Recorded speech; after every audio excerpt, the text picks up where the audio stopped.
X-Files safari tour of Zimbabwe, which I guess I want to title In the Search of Chipoko, which you've told me is what UFOs or strange lights or strange phenomena is that seems to be a very accepted part of Zimbabwe culture. Yeah. And what's interesting is that, you know, we're constantly coming across places where stuff has happened that have a spiritual significance or some kind of strange UFO significance. Or some kind of connection. Some kind of connection to the phenomena, which, you know, we haven't really defined yet because no one has defined it for us. But what's cool is that, you know, Zimbabwe seems to be a hot spot for UFO activity. And Nick and I have been puzzling over why, whether it's the minerals in the ground, whether it's the geographical location, whether, you know, if they are co-locating with us, whether they have a spot over here where they keep their craft. But Nick's seen some stuff, and so have a bunch of other people, and quite regularly. Indeed, and that's what we should be doing. So, for the Chipoko, it will be just like a flame, whereby it can go up in the sky or some meters up and down. You can even hear some voices of people speaking, but it will be difficult, or you won't really see the footsteps because it will be just like air. And the one that you saw was what color? It was that light of a candle. Like a light of a candle? Yes. How big was it?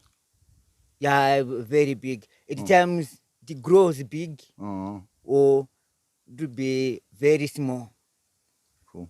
In the shape of a person, or? Yeah, might be in the shape of a person or not. Okay. Any shape. When you are very far, you can think it's just somebody who have just started some fire.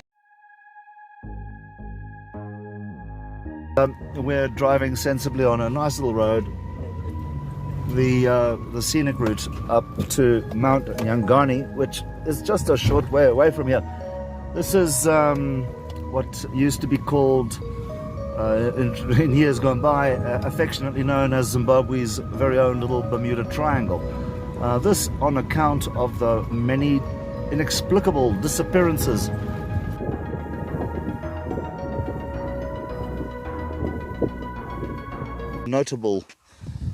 The most notable case that happened here was in 1983. Zimbabwe had just undergone its independence from Rhodesia. In fact, for a year or so it was called Rhodesia, Zimbabwe. And during that period, the armed forces amalgamated. So you've got Zipra and Zanla liberation fighters blended in with the leftover from the Rhodesian armed forces, all extremely well proficient in guerrilla warfare and tracking and so on.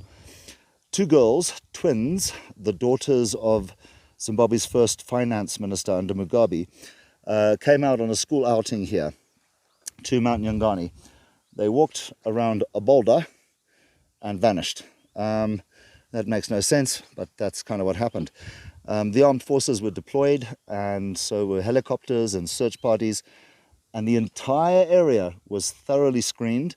The inhabitants that lived in the entire area from one side of the mountain to the other were investigated carefully by the Zimbabwean Central Intelligence Organization. No rock was left unturned, and yet no one around. But if you have a look behind me here, look at this bush. You know, if you can see game from a very long distance here, it's good visibility to see wildlife because it's not so thick. How the hell do you go missing in a place like this? Well, now you start theorizing with sinkholes and all this sort of stuff. And then the more exotic is that there's some kind of other paranormal thing going here. It wasn't just those girls, there's been a couple of other people. The last disappearance at Mount Nyangani took place in 2014.